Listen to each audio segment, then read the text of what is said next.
Alrighty, recording, and I think I'm good to go now. So here we have the quarterfinals of the WELP tournament, so named because it has one way, one event, one landmark, and one project in every kingdom, hence WELP. We're a few turns behind in this first game, so let's get caught up. Got a black market game.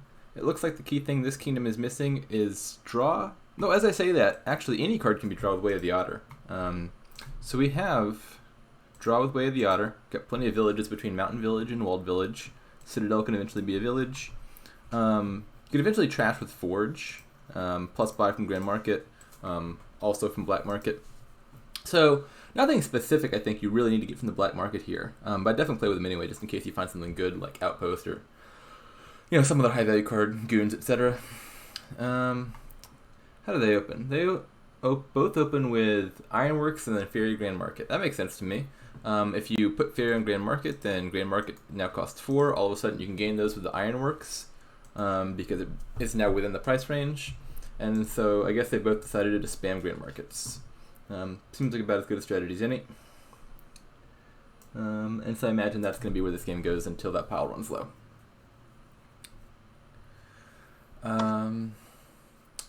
So pppppppp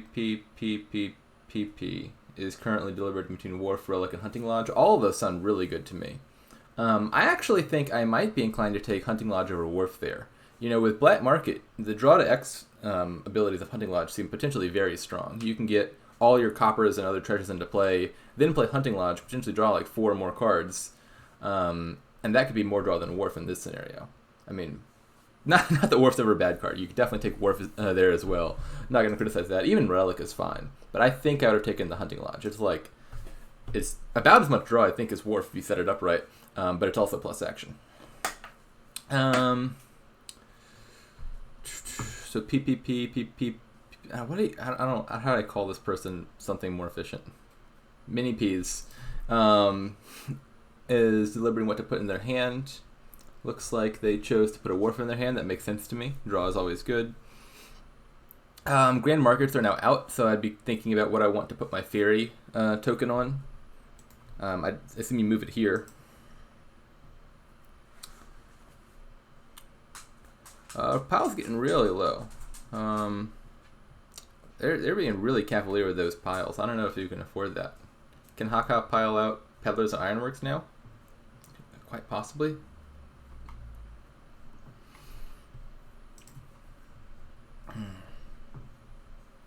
I think Mini P's is playing with fire here.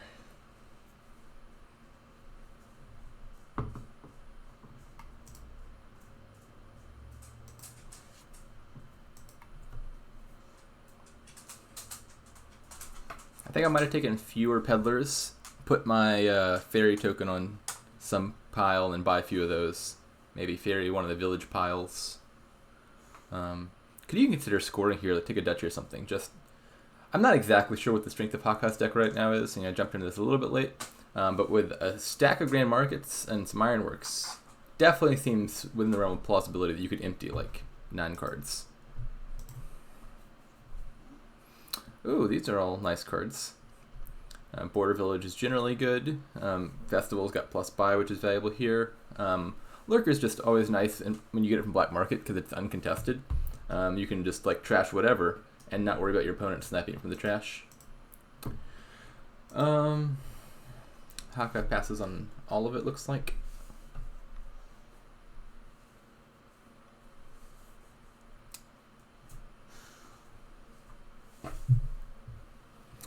What are they gonna get? Could be time for Forge already. Is Merchant better than Peddler? If you're worried about piles, it could be. Do they have silvers? Who has the silver? So, Hakha doesn't have a silver yet, so the Merchant wouldn't help them there. I mean, potentially you could just be adding it for the explicit purpose of using it for Way of the Otter. If I were doing that, I'd probably just get another Black Market. Mini P's could consider getting the Merchant, because they do have a silver, I believe.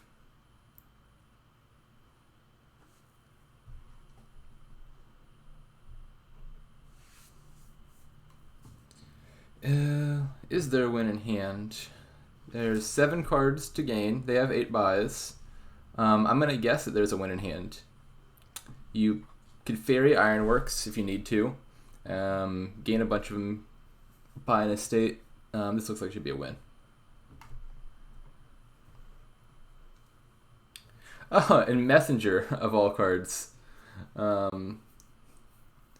didn't bother, but they could have bought the Messenger there to empty Ironworks slightly more efficiently.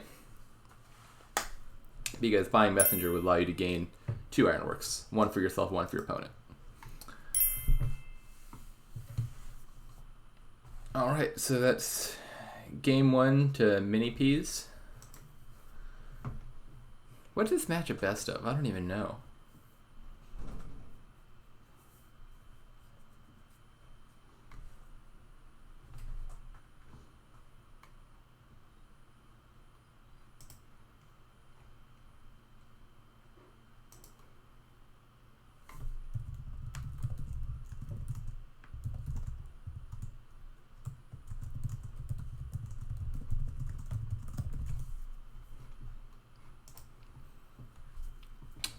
Alrighty, we got our second kingdom. What do we have here? So we have Villa. Do we have Draw? We got Draw in the form of Royal Blacksmith. Royal Blacksmith's usually pretty awkward with coppers, and is there a good way to trash that? There is with Cathedral. Villa can also make the Blacksmith copper thing a little bit less bad, because you can potentially put your coppers in play, buy a Villa, then play your Royal Blacksmith. That does assume you have at least 4 coppers already, though.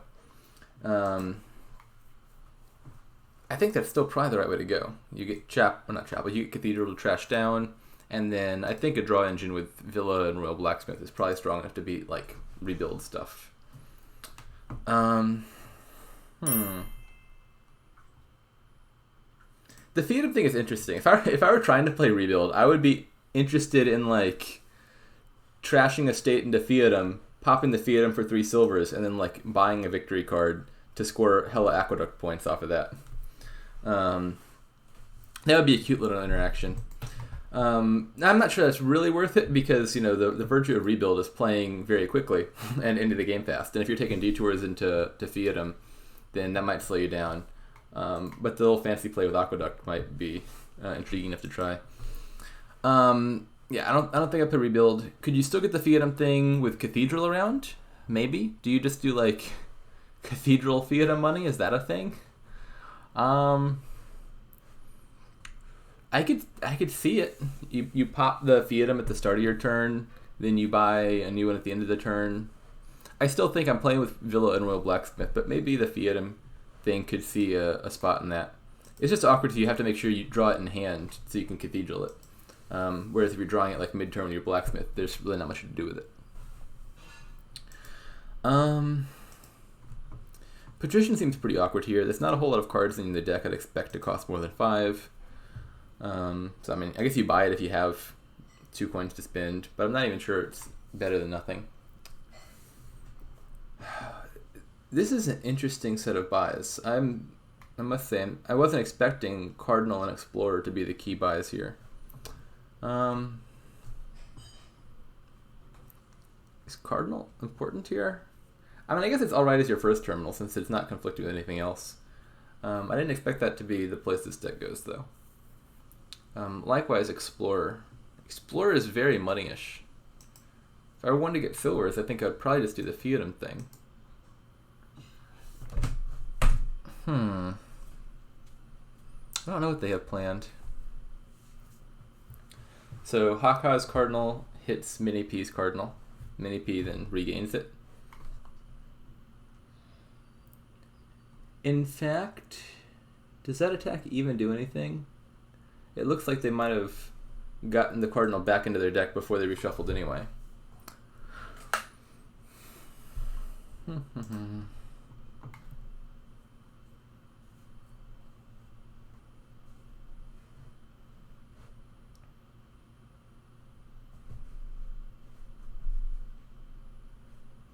Yeah, these decks are not taking the direction I expected them to.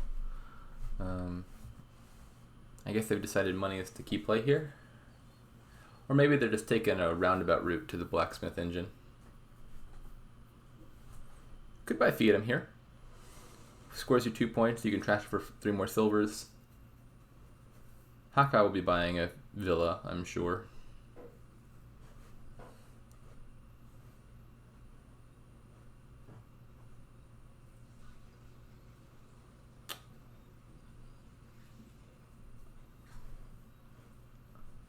Huh.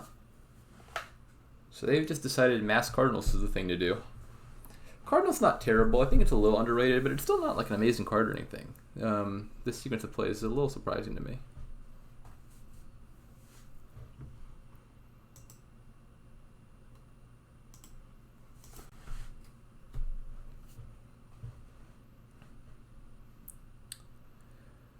Hakha is going hard for the Explorers.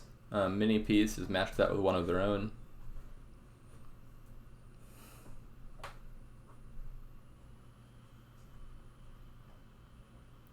I'd really like to take a Fiatum at this point, I think. That's a lot of Aqueduct points.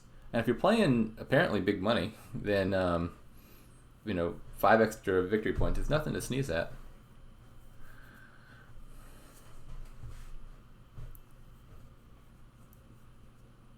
Yeah, like a Hakha here, I think I'd just take a Fiatum. It could be Fiatum Blacksmith maybe, but I think I'd take a Fiatum.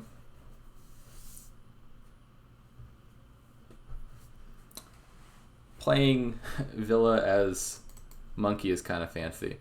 Villa gives +2 action, +1 buy, +1 coin. Monkey just gives +1 buy, +1 coin. So playing it as Monkey is strictly worse. But Hakha apparently, they don't need the village effect, so they're just playing that to be cheeky. Yeah, I agree with Mick. Fiatum does just seem much better than Duchy. Like, you don't want to keep the Duchy around. You don't want to keep the Fiatum around. Neither of them is good for your deck long term. You're taking them for the 5 short-term victory points off the Aqueduct pile. And, Fiatum, if you're going to trash either anyway eventually to Cathedral. Fiatum nets you 3 silvers when you do that. Uh-oh.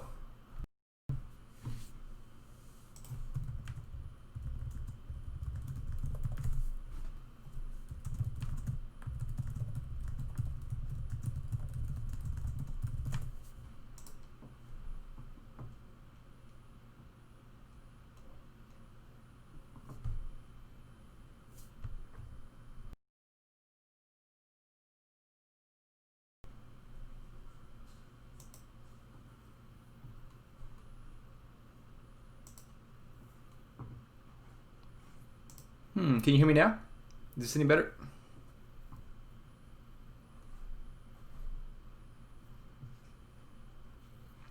Well.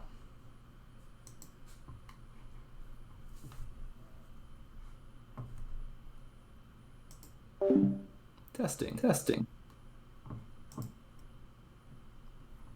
That's weird. I can hear myself when I test it.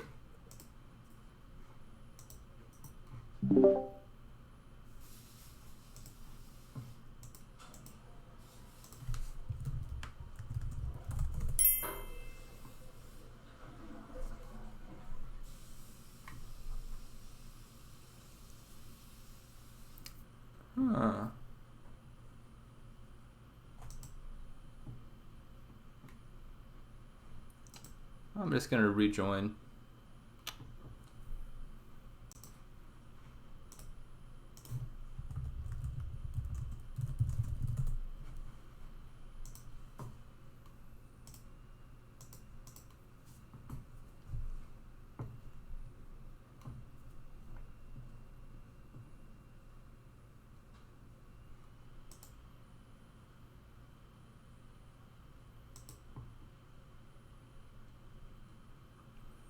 All right, how about now?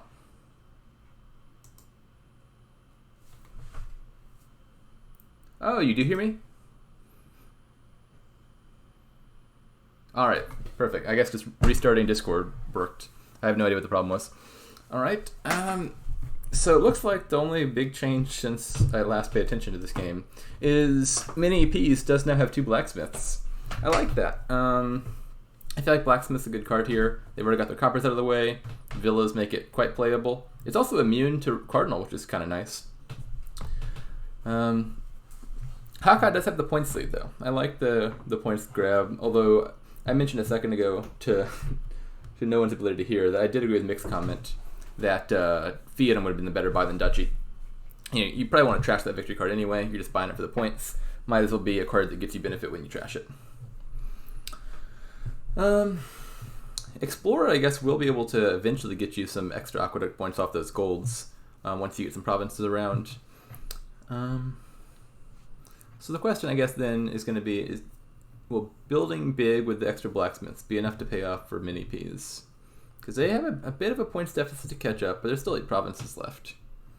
I like the direction mini P deck has gone. Does Hakha just ever plan on adding draw? I mean, now would be the time. Maybe they just plan on playing straight like Explorer money. Yeah, I guess they're not gonna draw. In that case, I think I favor mini Ps. I think the blacksmith deck should be good enough to beat straight up money. We'll see if that's correct. Certainly 15 points, 17 points now. It's not nothing. But mini Ps is drawing their deck already.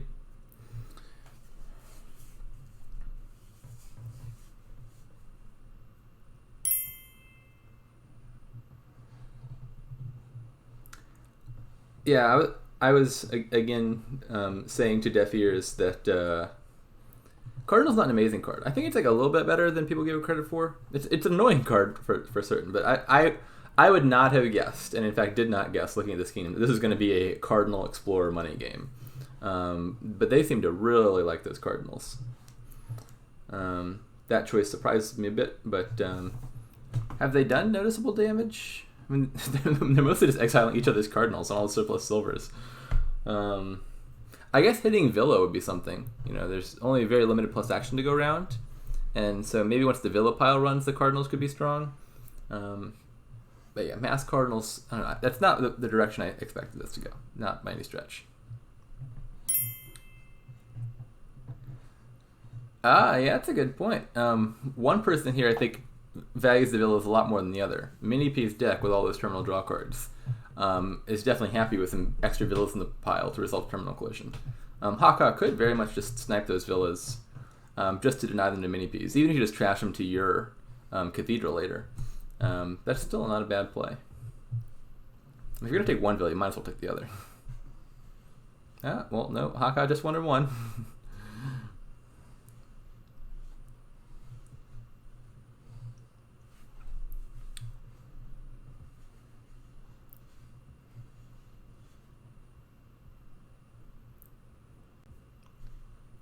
And it looks like Mini Pieces are already going to get to make use of that extra villa that's been left in the pile.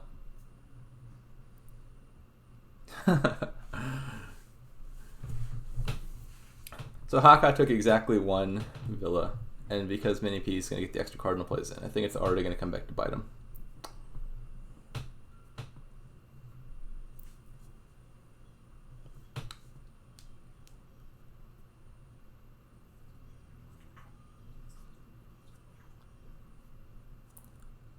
I don't see what Mini Piece is deliberating about prior to putting all their money in play.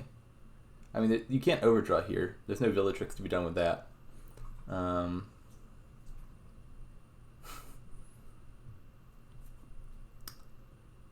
Alright, so PPP is scoring now. Two provinces, okay.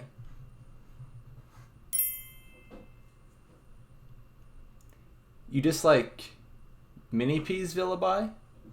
Why is that? Are piles too low? Can Hakha do... Oh, I guess... Can they do 16? I mean, they've been playing money-ish. I don't know if they can hit 16 with 4 buys.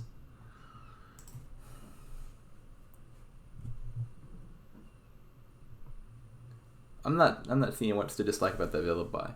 I thought that seemed pretty sensible to me.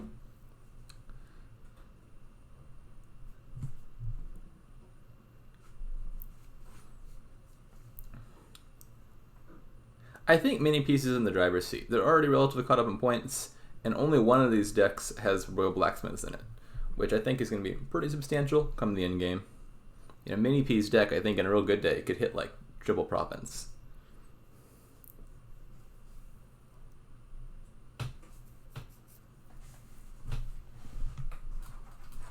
Not that it's going to reliably do that. The deck's kind of rickety when it's only got 2 draw cards, but this Hakha, you kind of got to play around that possibility that your opponent could spike a huge number, get 2 Royal Blacksmiths off.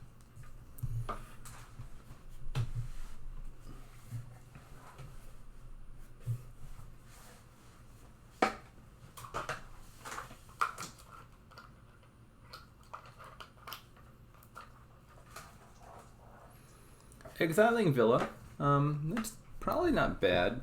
PPP probably does need the actions. Still with the Fiat.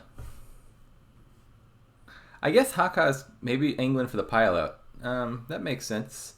Real risky because there's no guarantee here that PPP dudded.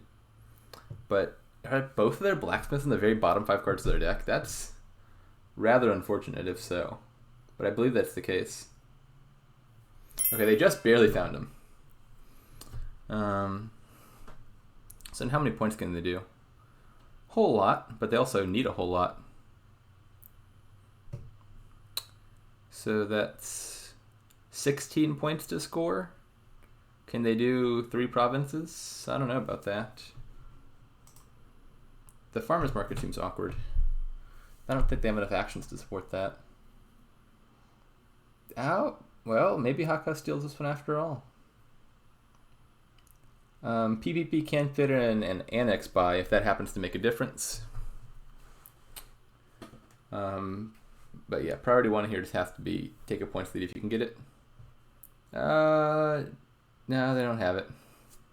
Alright, Hakha wins. Even annex would have been 1 point short. It would have been 42-41. Hakha equalizing. Alright, so I think player 1 has now won both of the games. Anybody know what this is a best of? It's like best of 5. Best of 7. I actually have no idea.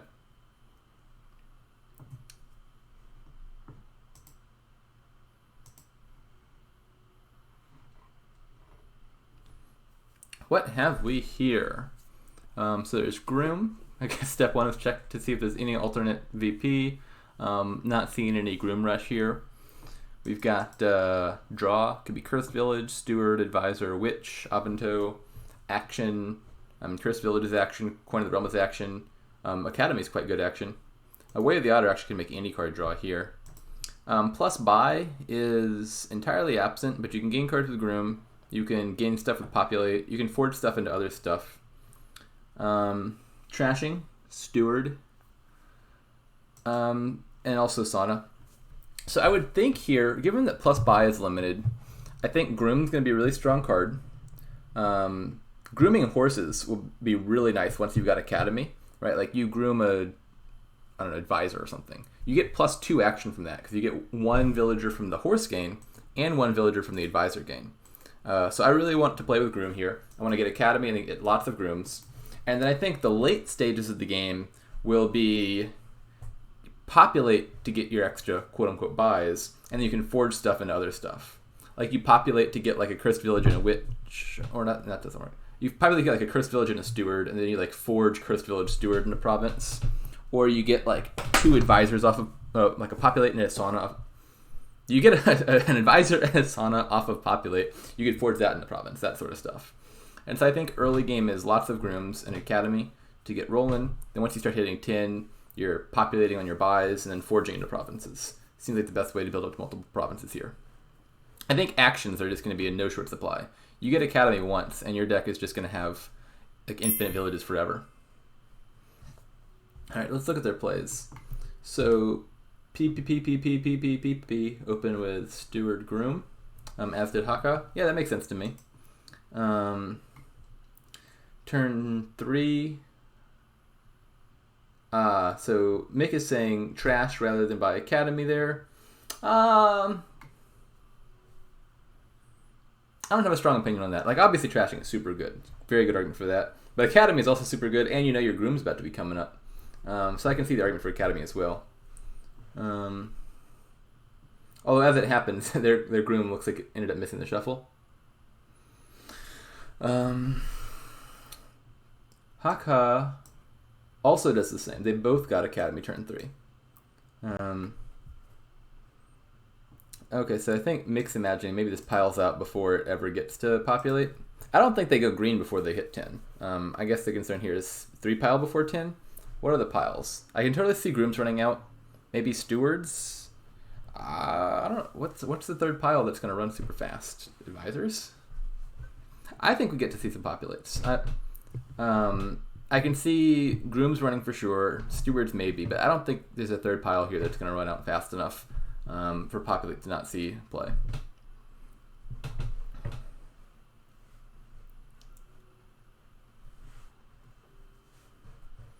That's a lot of grooms PPP's got. Oh, I guess estates. That is a very realistic third pile I hadn't been thinking of. Let's see. What's the groom split? HP, PH, PP.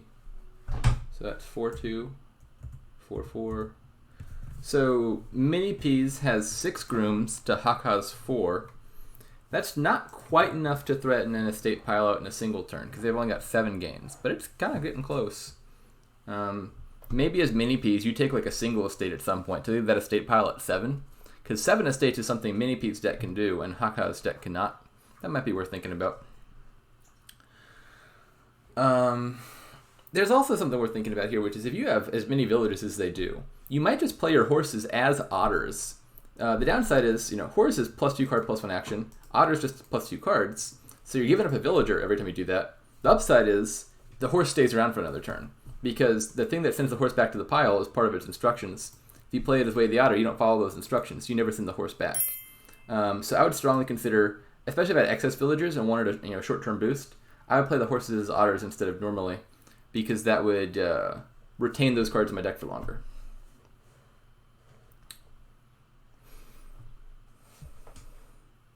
I'm really not sure how much I want to trash here, how much relative I'm drawing.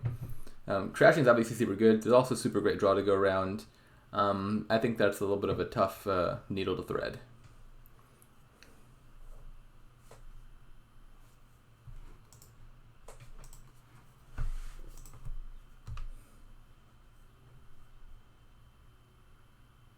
The silvers. Yeah, the silvers do kind of seem weird. I don't know exactly what the state of their deck is, but I would think, if you have overdraw and you have stewards, you can probably hit 10 pretty easily. That's like the next key number I want to hit. I don't think you need silvers for that when you have stewards and tons of actions.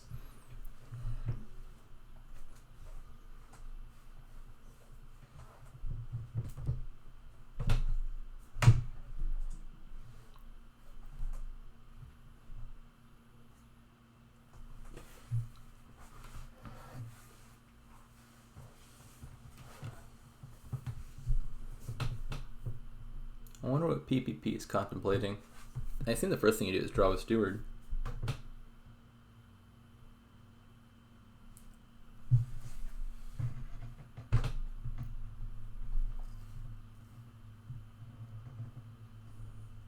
I still think we're going to see a populate. So the 3 piles that are threatened, I think, are groom, steward, estate.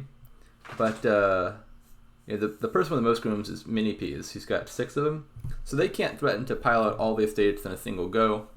They could maybe take an estate or two to put themselves in a position where they can pile out estates and an opponent can't, but they could just as easily build up to a nice populate turn.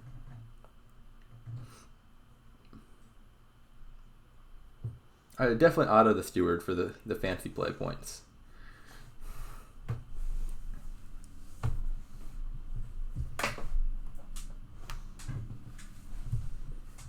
I'll be back in 1 second. My dog wants out.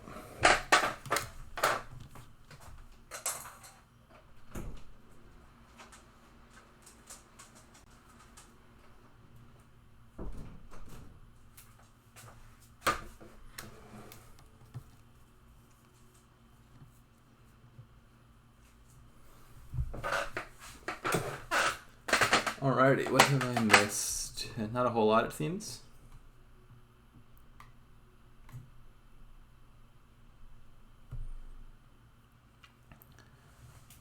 I think you're going to get pretty close to infinite actions. I think there's a good argument for ordering the advisor when you don't fully have deck control yet. Like if spinning a villager now gets you to having deck control a little bit faster, then you'll have more advisors that you can then play normally in the future to conserve villagers.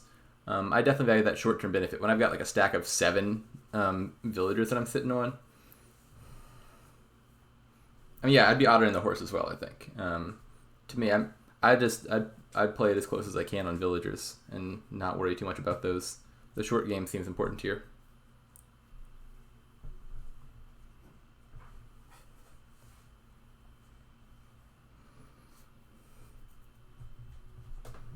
Hakha calling that coin of the realm to conserve villages.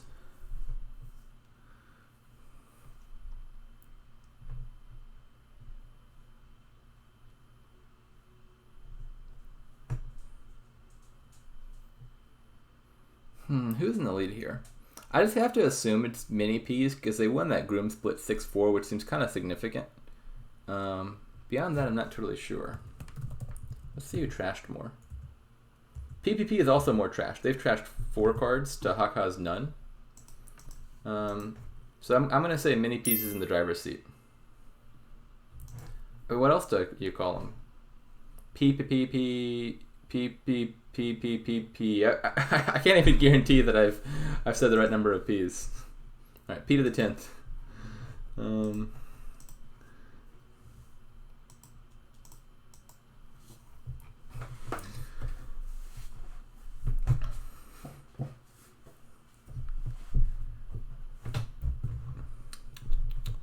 So where did Hakha fall behind? Let's see if we can figure that out. If anything, going into turn 5, it seemed like Hakha was in the lead. They got a Groom play in, whereas PPPs missed the shuffle. Wait, that's too few Ps.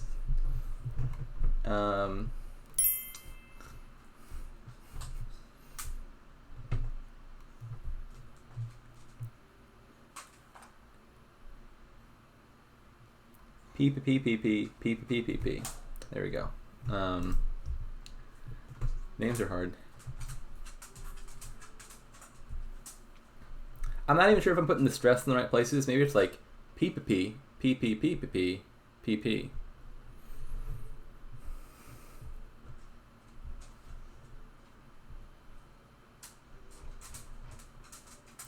So, P can pile here. Estates, or stewards and advisors, I mean. Alright, well, I guess, we did get to see it populate or no? We did see one populate, alright. We got to see it populate before the game ended, I'll take it. Alright, so, 2-1P. I believe player 1 has just won every game so far. So, Hakha should win this one. What do we got here? Tomb, the best landmark, bar none. Favorite landmark. We got things that can trash. Amulet can trash. I think that's it. Alright, so clearly it's Amulet Tomb money. More seriously, we've got villages in the form of Coin of the Roman Crown. We've got Draw with Haunted Woods. We've got Bridge Troll. I would think this kingdom is pop that lamp as soon as you can, and then get your Bridge Troll engine going. How do you do that expediently? Double Amulet makes sense to me. Could just see like Amulet Cave, Amulet Invest something. What do they do? Hakha invests Amulet. Okay. Ends up being kind of awkward because their opponent has 2-5. I guess it makes sense to invest in Amulet if you're just going to take it off the mat anyway, because it means your opponent can't buy Amulet turn 1. Well, then again, I don't know. Is it actually good for you if your opponent buys Amulet turn 1? Then you've triggered a shuffle before you've gotten an Amulet into that shuffle. I'm not even sure investing Amulet turn 1 was better than just buying the Amulet outright. In any case, I do think I like 3-3 here over 2-5. On 2-5, I might even just suck it up and open like Amulet Coin or Amulet Nothing. Probably Amulet Coin. I still value the coin for triggering Magic Lamp. But Amulet's the first card I want, not Bridge Troll. Not very sure that opening Bridge Troll was a good play for Mini Ps. Invest in Bridge Troll or Crown. At some point,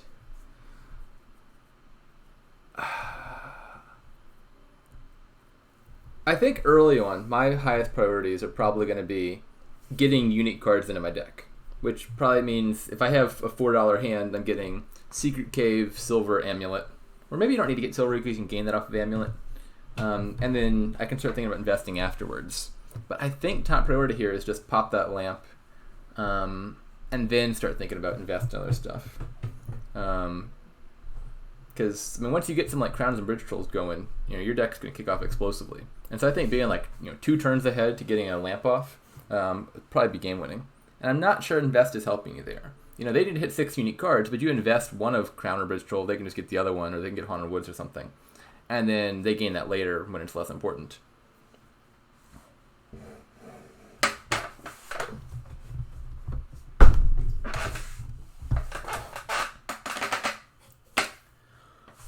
Alright, so who's in the lead?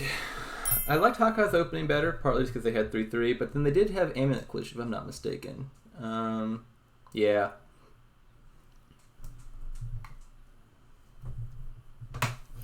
Do you mean in general or Silverstein, or just like on this specific play? Either way, I think the answer is trash.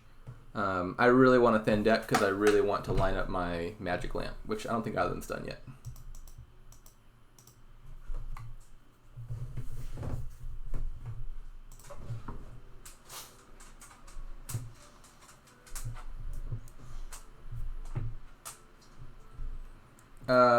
I would mind a Bridge Troll there. Your opponent just exiled Bridge Troll via invest.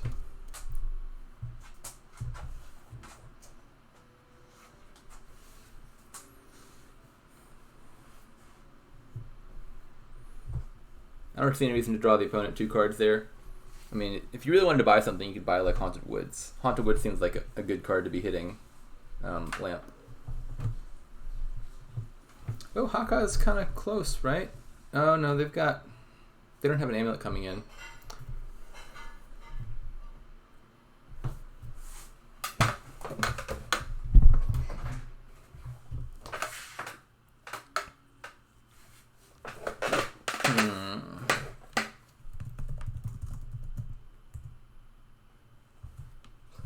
So Mini Peas is way ahead on Bridge Trolls, but I'm still not sure that matters too much. Like, are they getting trashed fast enough that they can trigger the Magic Lamp? Having multiple Bridge Trolls doesn't really help you with that. One Bridge Troll, sure, it's fine. Duration card can be good for triggering a Lamp, but multiple Bridge Trolls can kind of get in the way of that. I think my second $5 buy would be probably Haunted Woods, if not Crown.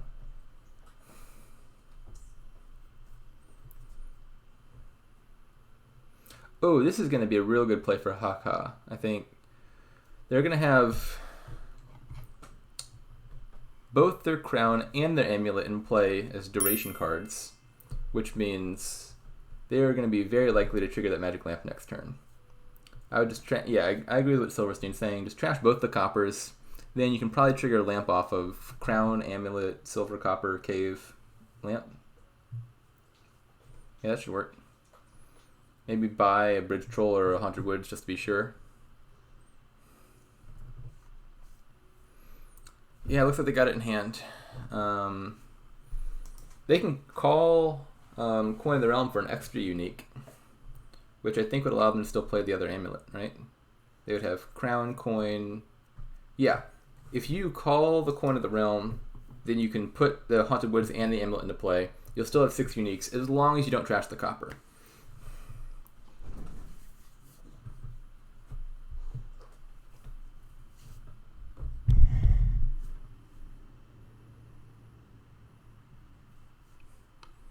I mean, the other option could just be leave the coin on the mat, just play Haunted Woods, and trigger a lamp that way. I think I'd be willing to call the coin to get the amulet in play.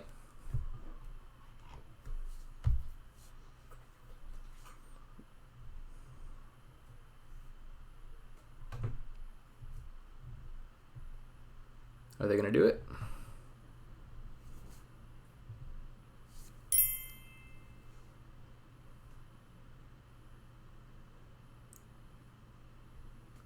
Yeah, you could call the coin not play the other amulet and just trash the copper. That's a third option that's also plausible.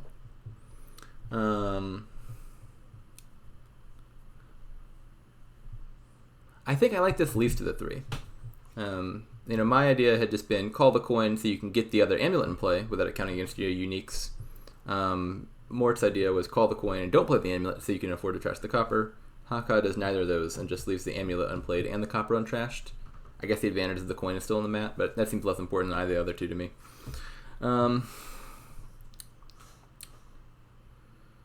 Alright, they both got their lamps off at the same time though, which I guess means this is still a pretty competitive game. I wonder why that is.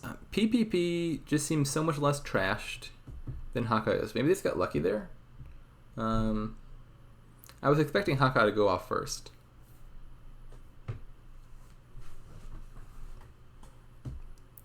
What are we taking here? They've got villages in the form of coin. Maybe you trash twice with amulet and you play 2 bridge trolls. Is artisan worth gaining? Maybe take crown artisan and like top deck 2 bridge trolls. You could take crown artisan, gain a haunted woods, put it into play for next turn. I'm not exactly sure. Definitely any line of things I'm doing here involves getting haunted woods into play for next turn. Whether that means wishing for haunted woods directly or artisaning for haunted woods, I'm not sure. But I think I want at least a haunted woods down to make sure I draw next turn. And then I'm not exactly sure what else I'm taking other than that. So it looks like Hakha's going for the crown artisan line, which should certainly still involve gaining haunted woods, which, yeah, they do. Okay.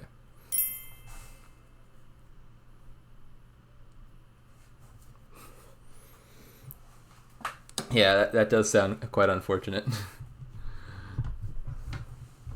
That's how I feel sometimes with like the page line. Like, I'm like, all right, priority 1, advance this page of the line, and then somehow they have champion before I do, despite adding like 10 junk cards to their deck.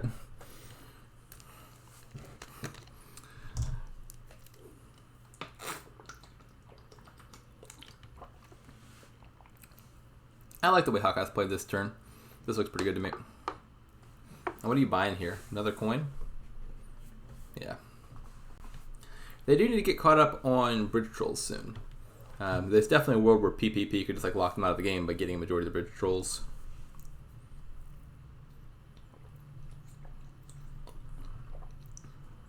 I think they're still definitely in a pretty solid position though, because I believe Hakha is more trashed and has more of the draw cards.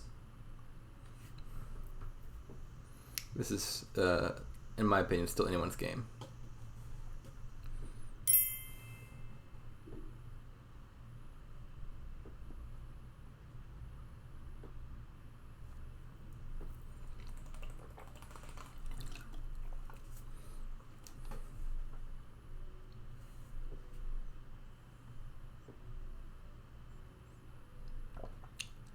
So I assume Mini Piece is thinking about what to wish for.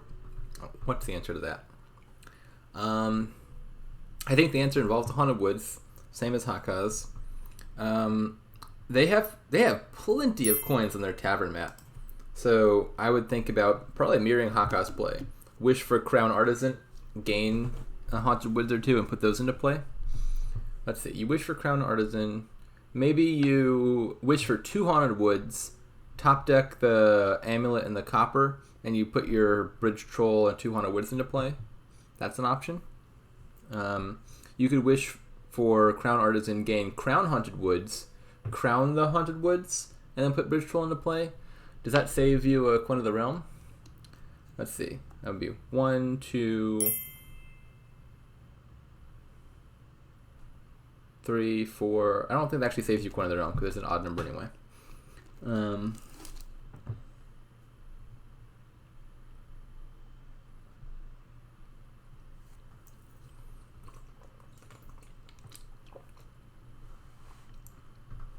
They wish for an artisan. I like that.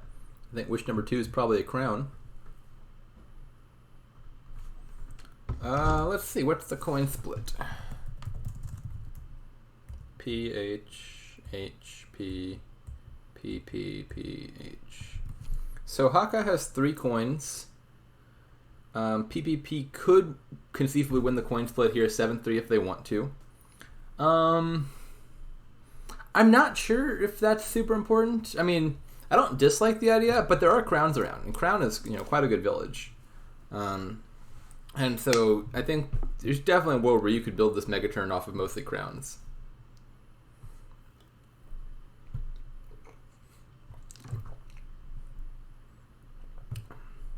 Getting uniques is important. It's also potentially important to have, deck control, so trashing can be helpful for popping lamp as well. I wouldn't say it's not never the case that you try harder to do the thing and your opponent gets lucky with it. Lamp definitely has a decent amount of luck involved.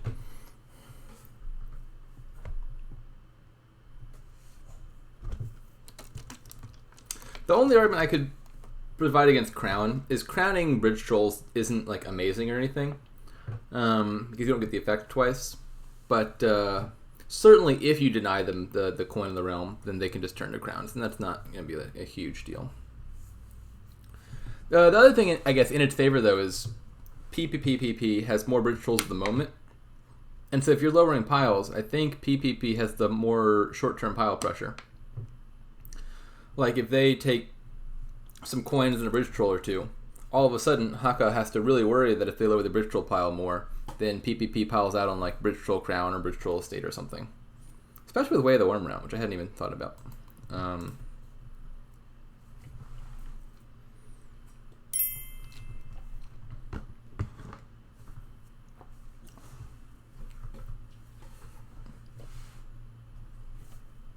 Yeah, I think I'd take the coins over not taking them if there's no opportunity cost.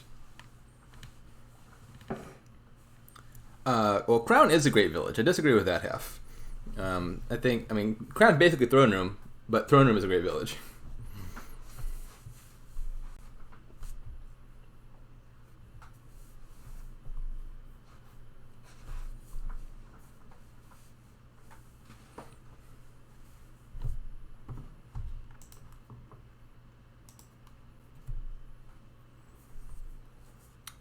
Alright, so we got one wish left for Hakha. What's that going to be? Probably Bridge Troll. Hakha doesn't have any Bridge Trolls yet.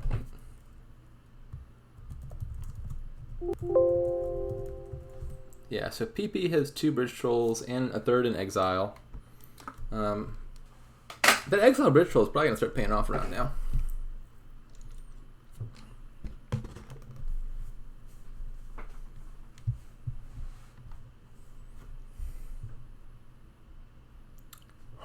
What do you do with Hakha? The opponent does have a Crowned Haunted Woods down, so I think I'm not too worried about taking Bridge Trolls. Sure, it's drawing them cards with Invest, but they're probably going to draw anyway. So I think now's as good a time as any to get your share of the Bridge Trolls. Do they have a pile up? Let's see. They can crown, artisan. They've only got 1 coin in the realm. Maybe let's see. Wish for Bridge Troll, crown, artisan. Gain 2 more Bridge Trolls. Then you can't play all that. They don't have enough villages, I don't think. Wish for a crown, triple crown, artisan, Bridge Troll. Play a Bridge Troll. Play another Bridge Troll. It's getting close-ish, but yeah,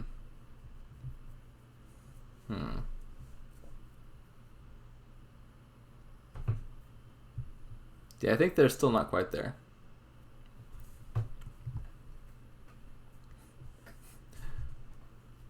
You could... Do they have the actions for it? You could conceivably get some Bridge Trolls and play and then Wish for Province. I don't think that's the play here. I also don't think they have the actions for it.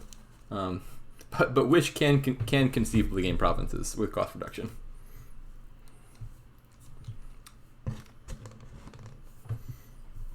How do you set up for a win next turn as Hakha? I think it probably involves crowning a Haunted Woods. So maybe Wish for another crown.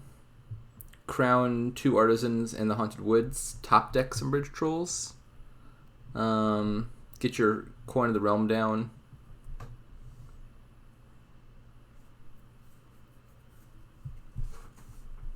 A lot of choices here. I think it's understandable that they're taking a while to think about it.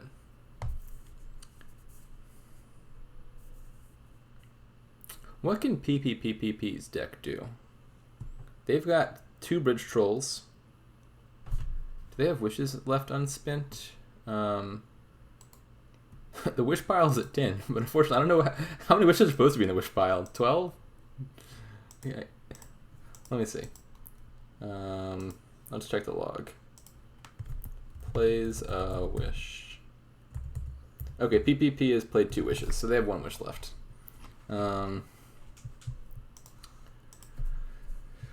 So they could, on their turn, best case scenario, they get 3 bridge trolls in play. Plus they could artisan for 2 more bridge trolls. They have enough coins to do all that. So they could get 5 bridge trolls in play. There'd be 5 bridge trolls left. Oh. Dog. Up you go.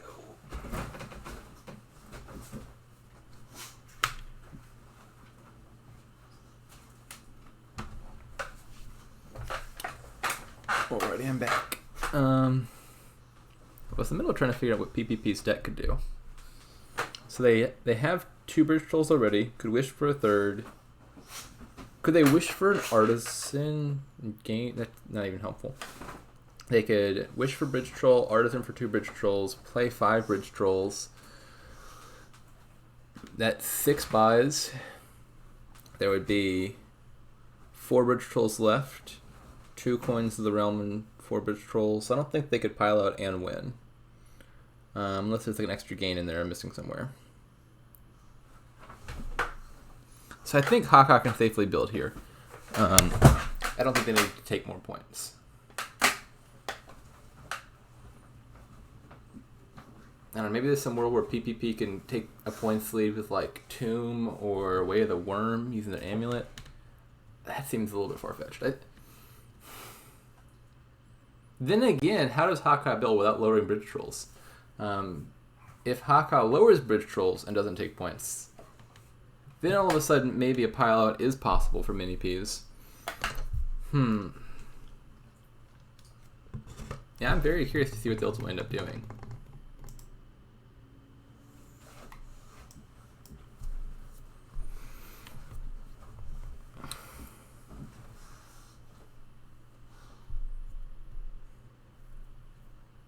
I've just been randomly spitballing, but I assume Hakha has been giving this some more concerted calculation.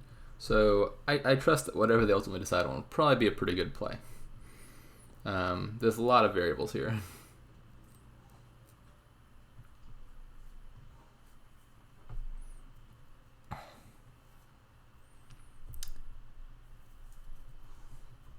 I do think if Hakha gets 2 Cavalier with touching bridge trolls and or coins, then pile out is very much in the cards for PPP. So I'm not sure how you play around that though. Maybe it involves buying like a province here so that you can afford to take some bridge trolls. I really don't know. It's still Hakha's turn for me. Maybe they fell asleep at the wheel. Maybe they're just thinking real hard. Who's to say? Yeah, I was actually a little bit suspicious myself because nobody was commenting, no moves were being played. I did do a little check to see whether my internet was still working. PPP is now apparently doing the same. We're all in the same boat here. We're just waiting for the Hakha boat to arrive.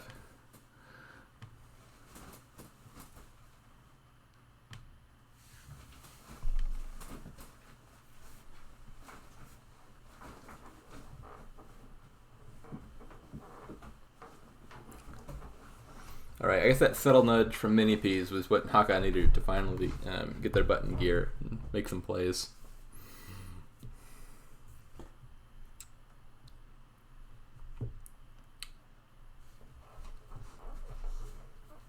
I like gaining Haunted Woods. I like wishing for Crown.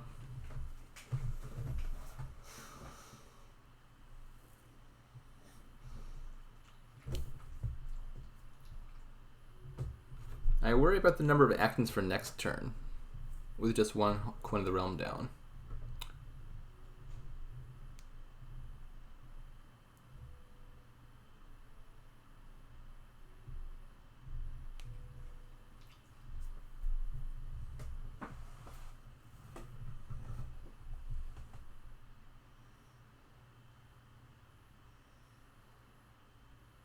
Wine Merchant. That's not what I expected. Why the Wine Merchant?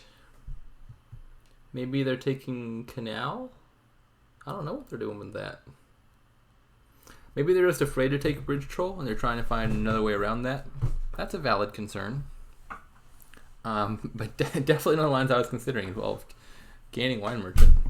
Wine Merchant can be more effectively crowned than Bridge Troll can. If you crown Wine Merchant, you're getting the 4 coins twice and the plus buy twice. If you crown Bridge Troll, you're only getting the plus buy twice. You don't get to double the cost reduction, because that just counts the number of Bridge Trolls in play.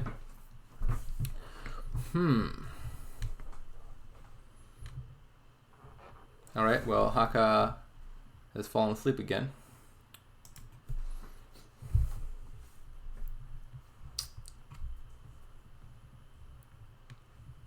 What time is it where they're at? I think Hakha is in like Southeast Asia, so maybe it's like late at night over there. Maybe they actually are falling asleep. I don't know. Probably. I mean, realistically, they're just deliberating.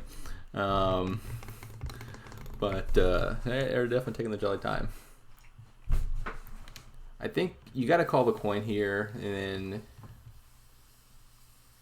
maybe just. I don't like top decking the Coin of the Realm. I don't like that one bit. I think you want to get that Coin of the Realm down for next turn. Hakha's going to have, like, or maybe they're just not going to call this coin. I guess that's fair also.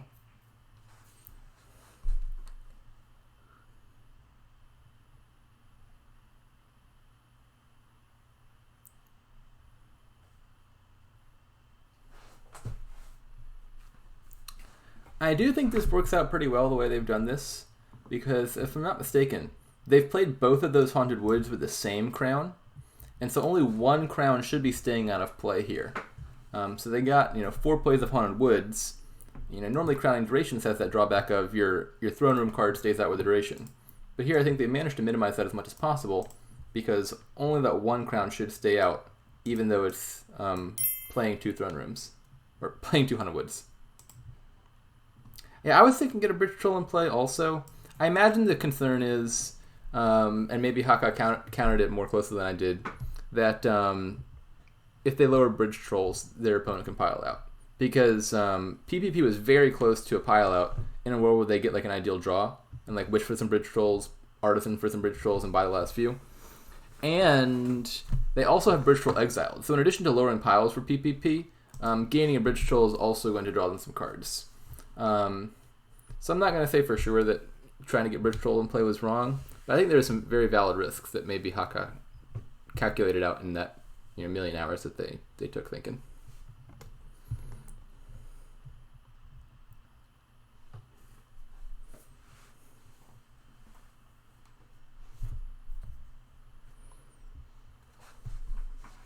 The piles are quite low.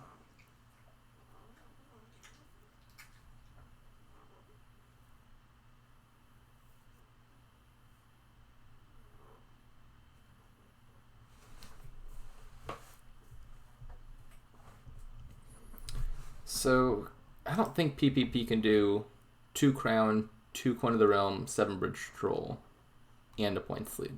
I'm pretty sure Hakha's safe for another turn. I'm not sure Hakha's deck can pile out next turn though, because they've got none of the Bridge Trolls.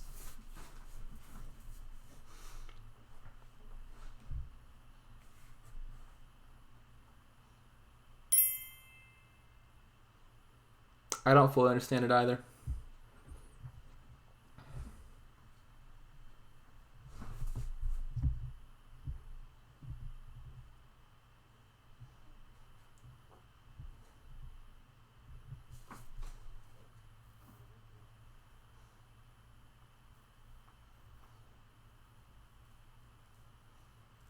And now it's PPPPP's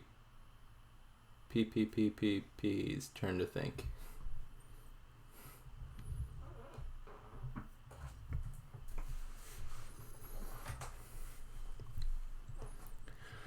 So what do they do here? Can Hakha pile out next turn? They have 2 artisans, 2 crowns. So Hakha could gain 4 bridge trolls off their artisan.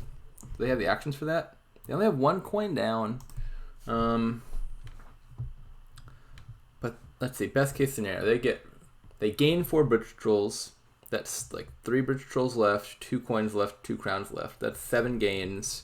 They get 4 bridge trolls in play. They could crown some of those bridge trolls for extra buy. You know, you don't get the extra cost reduction, but you would get extra buy from crowning them. And Hakha, I think, has a ton of crowns. So maybe there's a world where they can gain 4 bridge trolls, crown some of those, and then buy the last few. They also have some buys off of Wine Merchant.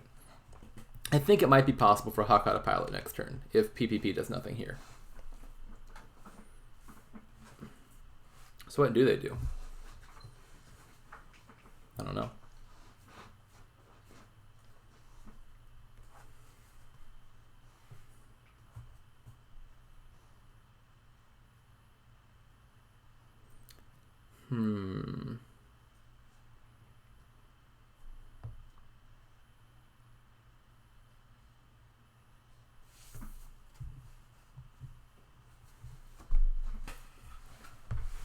I think as PPP, you probably do have to take a points lead somehow. I'm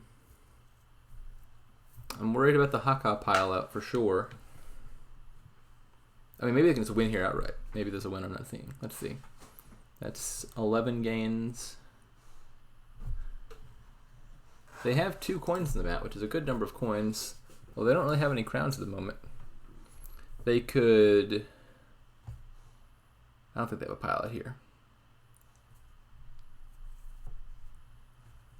All right, they're lowering crowns. So that makes me think they ought to take some points. They're lowering crowns a lot. Or maybe they're going for the win? They have a win that I didn't see? I don't think they have a win here.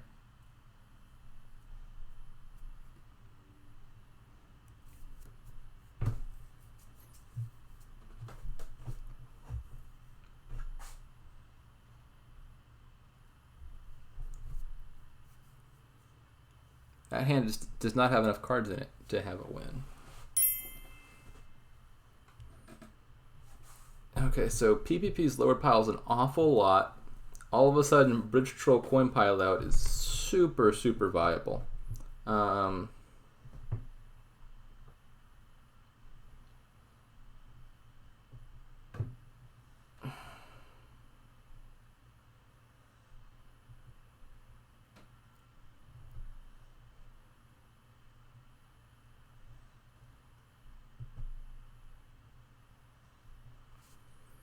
PPP's got to get provinces here somehow.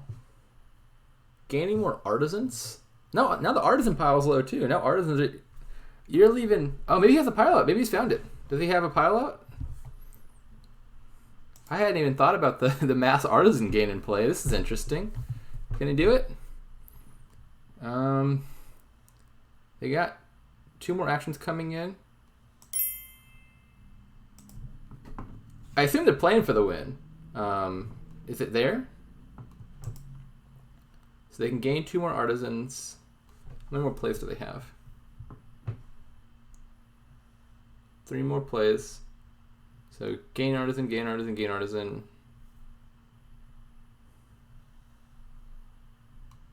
Now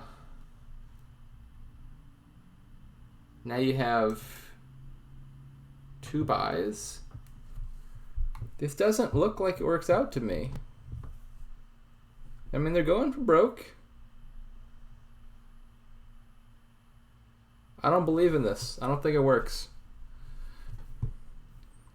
I mean, they can pile out for the loss.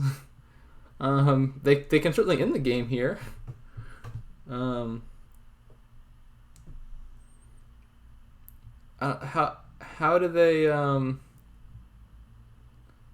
How do they score points? Where's that province coming from?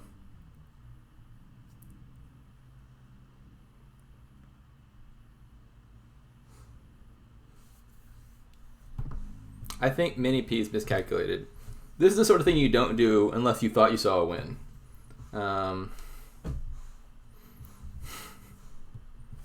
What's Hakha got coming in? Hakha's got 2 Haunted Woods coming in. They're not gonna fail to pile this out. This is just lost. Mini P's has played themselves. I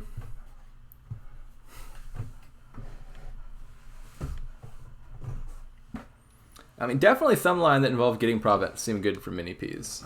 I don't know if that involves wishing for it or buying it, but I would have gotten some provinces there.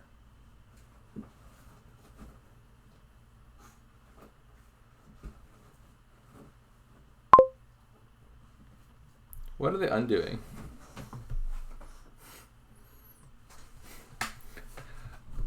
I don't think one undo is gonna save you. I mean, maybe you just undo like the last 10 plays because technically there's no information revealed. I don't know if Hakha would grant that.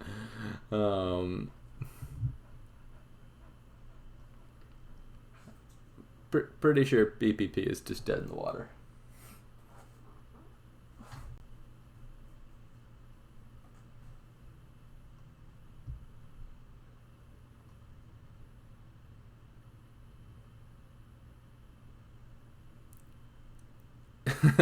the sad estate buy.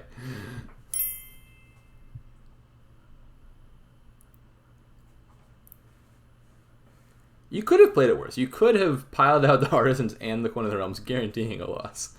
But yeah, this is losing. This is very losing. Alright, so now Hakha takes another 10 minutes, I think, to calculate how to empty 3 cards. Hakha could pile out estates, I think. Just crown all of your actions and play them all as Way of the Worm. That would be a nice finish. Yeah.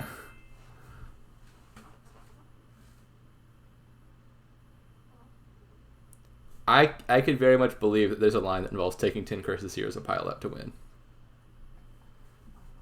I don't think they had the win. I don't think they had it. It's possible there's something there, but it didn't look like they had enough in hand to do it.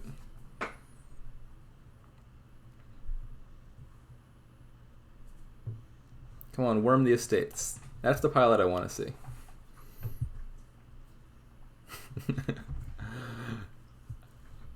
I feel like Hakha is very much in the right to ask for a resign. This is more clicking than needs to be done. If you're a PPP and you see your opponent with 20 cards in hand and 3 cards to gain, I think you can surmise that you've lost already.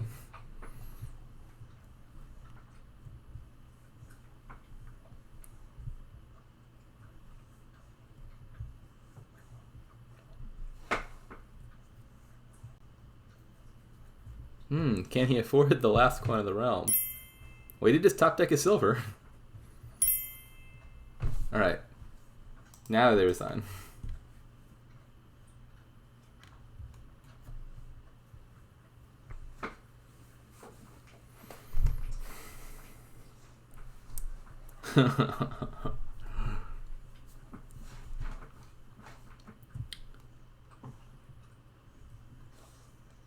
Okay, so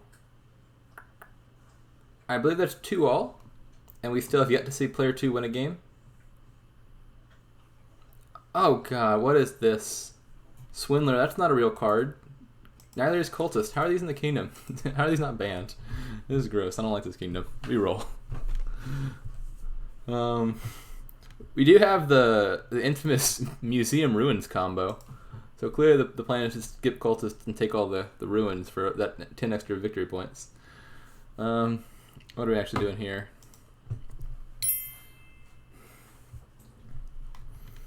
So, trashing. Well, you can trash your coppers with counterfeit. But that's about it. So, Cultists could be a concern. What's the way of this kingdom? Yeah, I'm definitely playing with Cultist here. I would happily give my opponent 10 ruins. Sure, it's 10 victory points from Museum, and sure, they can all be played as Terminal Silvers. But 10 Terminal Silvers in a deck seems really gross. I think priority number 1 for me is play a lot of Cultists. You can open Cultists with Necropolis. Both of them have that opportunity. So maybe Cultist Silver? And then just spam the Cultists, and then after that, get some counterfeits. On the upside, I don't think Swindler's going to see play, which is good. I don't think you have enough actions to support Swindler plays here. I mean, Sheepdog Falconer is a nice combo and all, but what are you doing with 10 ruins in your deck? I think the cultist thing here beats the Falconer Sheepdog thing here.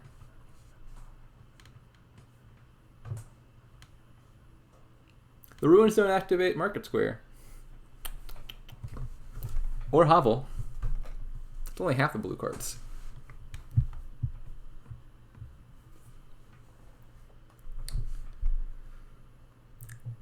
There is Dominate around, so I guess you can build up a bit. So maybe step 1 is Cultists until the ruins are out. Then step 2 is Counterfeit and Market Square to get a bunch of golds. And then step 3 is Dominate with your deck of Cultists and golds.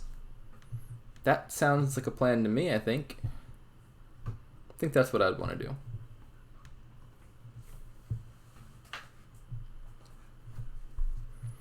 The only village around is Necropolis, so I don't think I'm planning on playing with extra terminals. I think I just want a stack of Cultists and then Counterfeit and Market Square. You're probably not even playing the Market Squares. They're just there to trigger off of the Counterfeit trashes. But I think a deck with Cultists, some golds, and Counterfeits could definitely get up to a few Dominate plays, especially if you counterfeit some of the golds.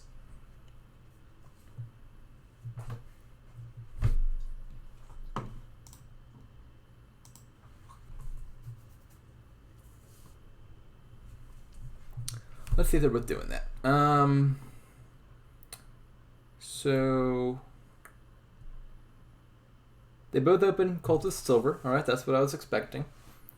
Interesting. So PPP goes for an early counterfeit. Hakha goes more aggressive for the Cultists. I agree that the blue thing would be interesting versus the Cultist. I don't think it's winning, but it would be the more interesting deck. 10 ruins just sounds like a lot.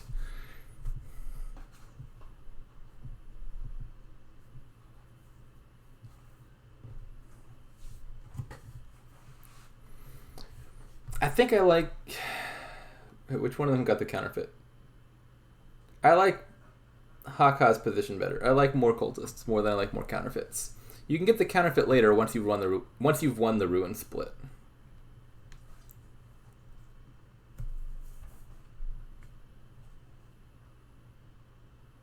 I'm not even sure I'm taking a free fisherman here.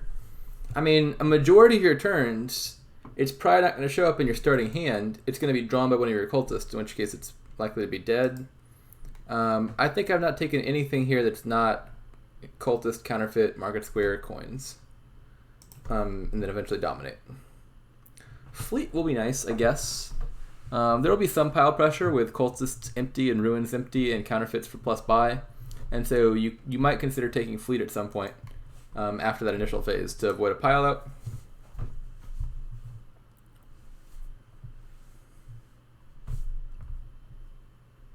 Which one of them took the fisherman anyway? Yeah, I'm not liking P's play as much as Hakhas here. I don't like the fisherman. I don't like the early counterfeit. I like the cultists more. Let's see who won the ruin split. Plays a cultist. So P, H, H, P, P, H. So they were 3-3. Then it looks like they split the ruins 6-4 in Hakha's favor, which, I mean, that really shouldn't happen with PPPPPPPPP being player 1. They should be winning the ruin split, or at least going even. And I think it's because they took that little detour into counterfeits. So Hakha wins the ruin split as player 2. I imagine if they were player 1 and played the way they did, they'd probably be winning like 7-3 or more.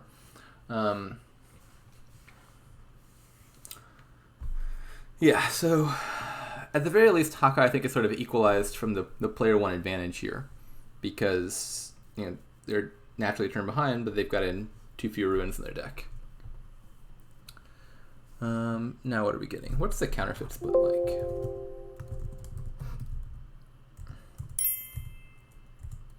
So it's 3-2 in counterfeits.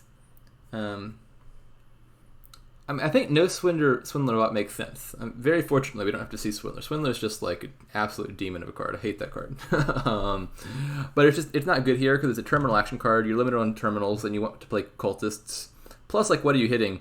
Trashing their ruins once the ruins are out is kind of friendly. Or it's not friendly. You'll get curses, but it's not harmful. Trashing their shelters is friendly, and trashing their cultists actually draws them cards. So that's not even horrible. Yeah, so Swindler's not a card I'd play with here. Not that cultist games are that much better than Swindler games. I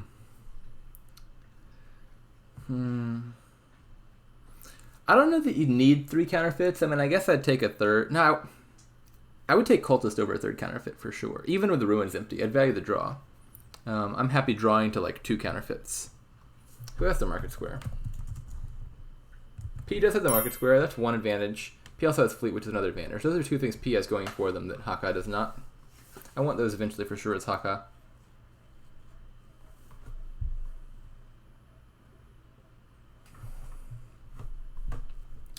I take that last cultist. Cultist is still the best draw here. That's something very easy to. Falconer. Whoa, interesting. Why are you getting Falconer? Falconer can gain you market squares, but I mean, you could have just bought market square.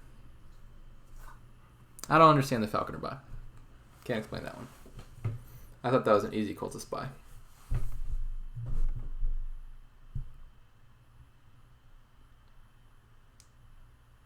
Is Hakha, maybe you take the last cultist now?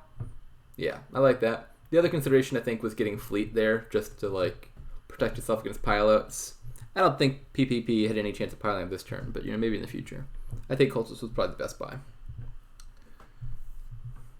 So as PPP, do you play the market square here, or do you just leave it around for the counterfeits to find? Probably leave it. They do.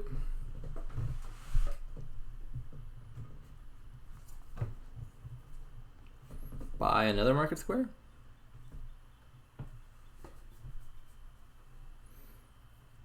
I wonder if Sheepdog could actually work in this deck.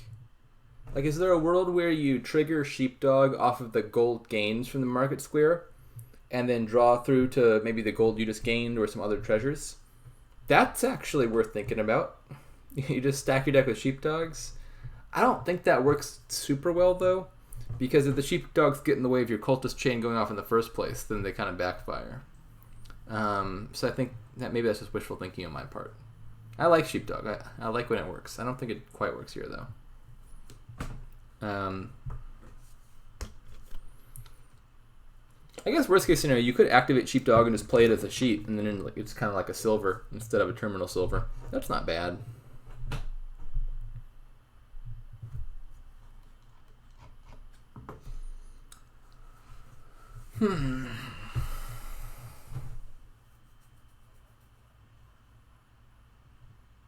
So why did they trash the gold over trashing the silver? What do they want that costs 9 instead of 8?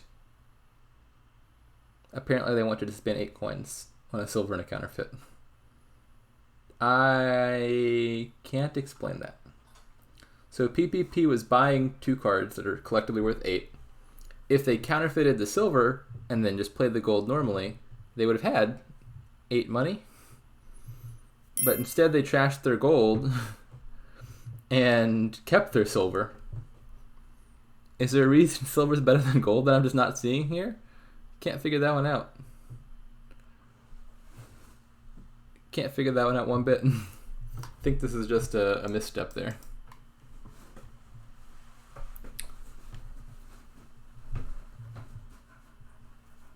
I agree with this. I also want a market square as Hakha.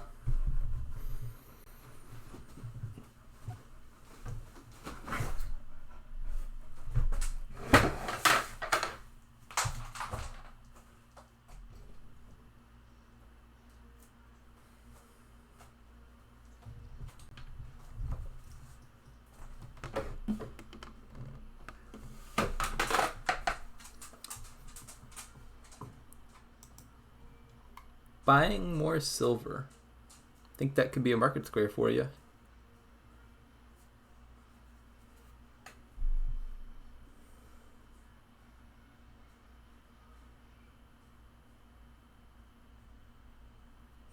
The old trash a silver to buy a silver play. PPP just likes counterfeiting treasures unnecessarily.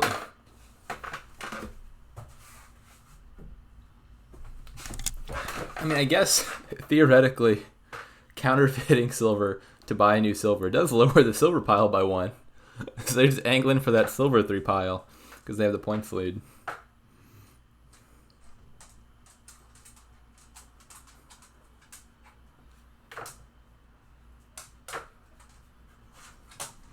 All right, Hakhas the first one to dominate.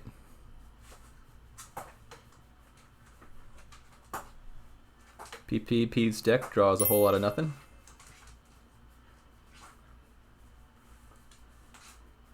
The old Dominatwa.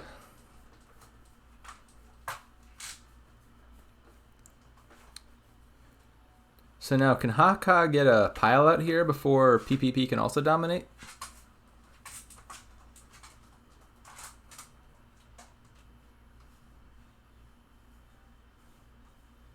I don't like the Fisherman. I don't like the Fisherman one bit. You get in the way of the Cultists. You're not playing those. They're junk cards. I mean, I guess one Fisherman is fine at some point for the museum points. But multiples?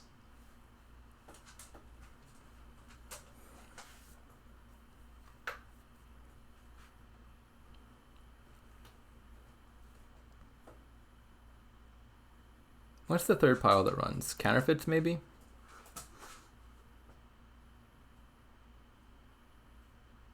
Maybe Hakha takes... I was thinking like counterfeit estate. Gold's fine. They're playing it safer, I guess.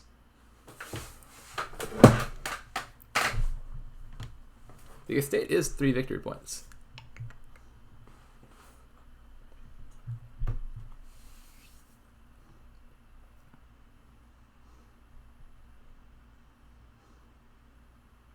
Is this dominate? 5, 8, 9, not quite, I don't think.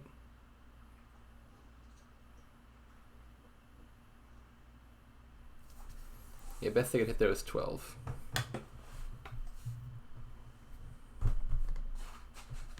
And their Falconer does a whole lot of nothing.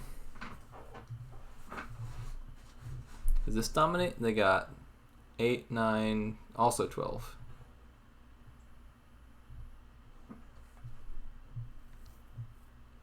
That was Hakha's last copper, looks like. So they should consider buying back copper at some point for museum points. Maybe Province Estate here, Province Copper. I think I'd take Estate or Copper. They take neither, okay. I guess taking neither is fine. You have plenty of buys from counterfeit. Maybe you can just plan to get those later.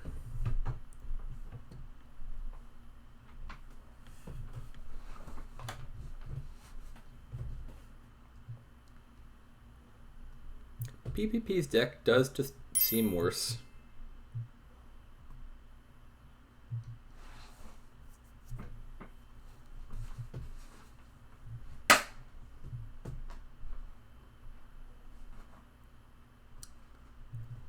And as usual, the Fisherman gets drawn dead. At least Hakha only has the one Fisherman. That at least makes sense for museum points, if nothing else.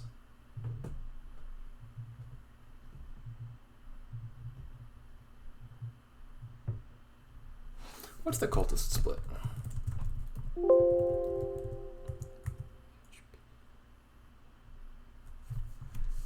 So we got H, P, H, H, 3-1, 3-2, 3-3, 4-3, 4-4.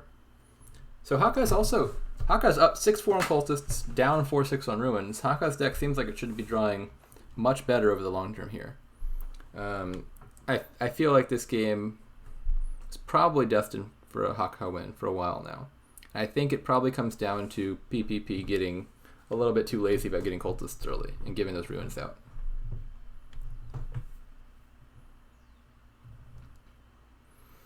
Hakha can dominate here.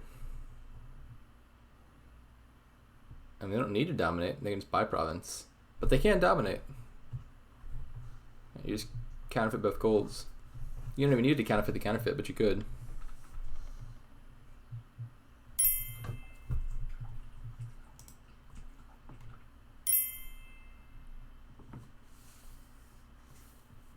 All right, Hakha with the upset. First player to win.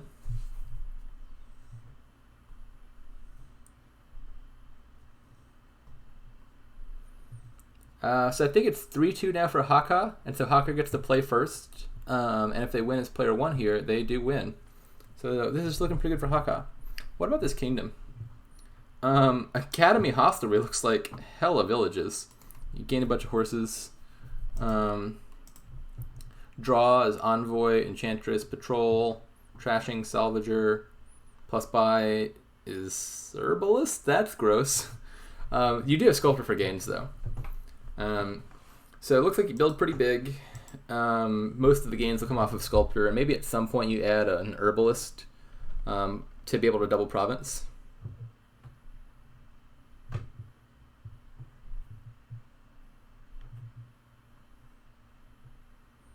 I like Sculptor on 5-2.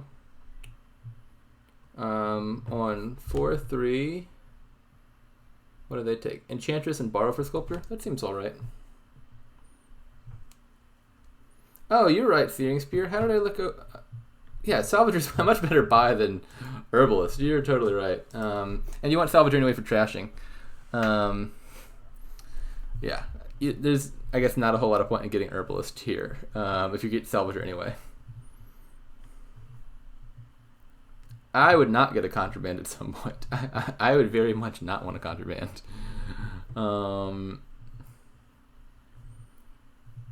Yeah, Academy seems great.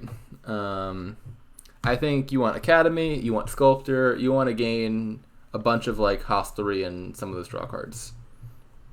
It does not seem too early for Academy to me. This seems like a perfectly fine turn to get Academy.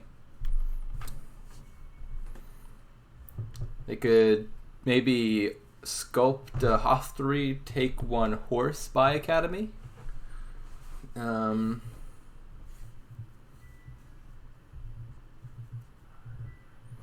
What are the other options?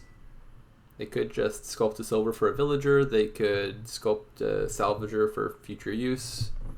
I think I'm taking the Hostelry.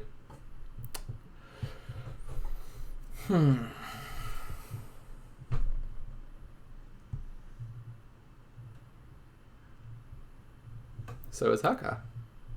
All right. Like that play. PPP's turn for Academy, I would think.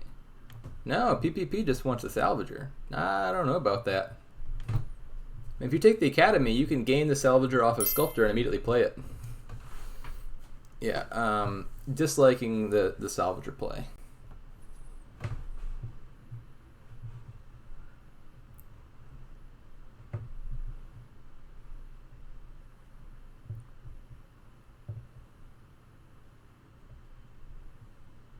Nice little Crossroads lab. Crossroads Lost City, I guess.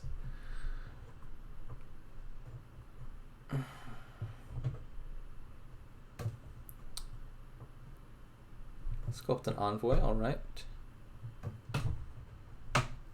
I think the next thing you're sculpting is probably a Salvager to start trashing. We'll certainly play the Crossroads first, and then sculpt something.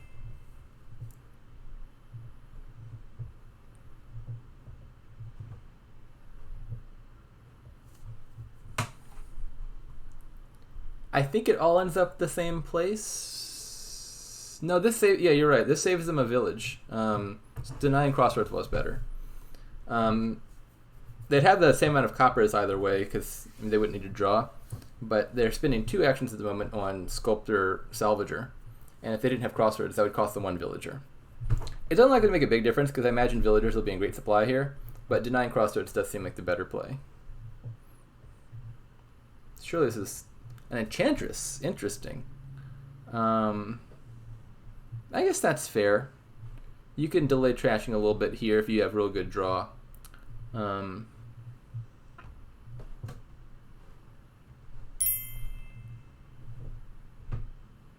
is contemplating Hostelry quite clearly. I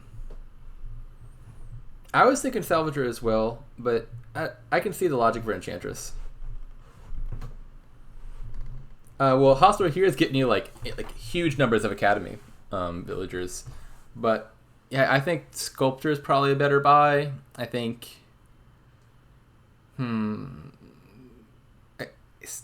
I wouldn't buy Salvager. I think you could buy Sculptor and gain Salvager. So I think the options here are Hostelry for a huge number of villages or just buy Sculptor. They went with Sculptor. I think that's probably the better of the two.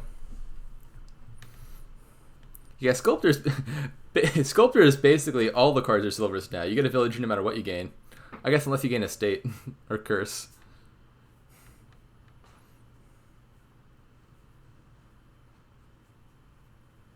Yeah, Salvager, buy Sculptor, Envoy does sound nice to me as well. I mean, Enchantress does kind of guarantee you have a good next turn, though. You'll find like your Crossroads and Estates all in one hand, or Envoy. It also gets in an Enchantress attack, which is not nothing. You know, you have an Enchantress in play, which negates one of your opponent's actions. I'm not going to say the Enchantress is a bad play, even if it wasn't what I was thinking of. Hakha, I think, is in the driver's seat. This looks like a very good position to be in. What was their opening again? Enchantress Sculptor does sound a little bit better than Crossroads Sculptor as an opening. Not sure if that was what made the difference, though. Ooh, look at all those horses. Look at all those villagers. Hakha is set for life.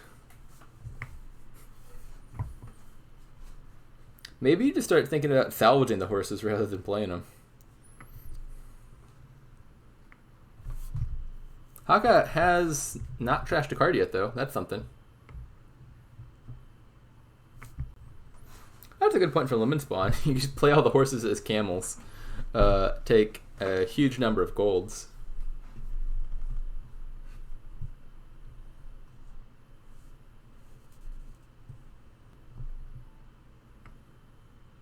Trashing is good. They can also gain just like huge numbers of envoys here. They now have tons of surplus action. And so like every Sculptor is now like a hunting grounds. You gain an envoy off of it, you play that. You don't have to worry about all the actions you're spending. And you've got enough horses down there that it's going to be hard to deny you cards effectively to stop you from drawing your whole deck. Who has the majority of the Sculptors right now? Is that Hakha or pppp? Hakha has 3 Sculptors. Okay. Yeah, I think Hakha is just definitively ahead here by a lot. How are you getting the battlefield points?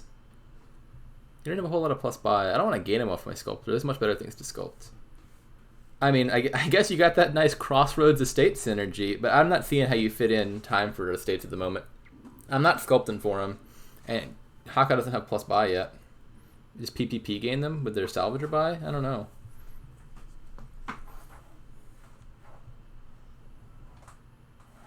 Yeah, I think I'm with the rest of the crowd on battlefield points not looking quite enticing yet. At some point, they might be relevant. You know, you'll eventually have a bunch of gains, but definitely not this turn. Maybe next turn. I like the million Sculptors idea. That sounds quite nice. I also like the Resign play. I think that was a pretty strong play from PPP. This game seemed lost. All right, so that's the win. Hakha takes it 4-2. All right. End of session.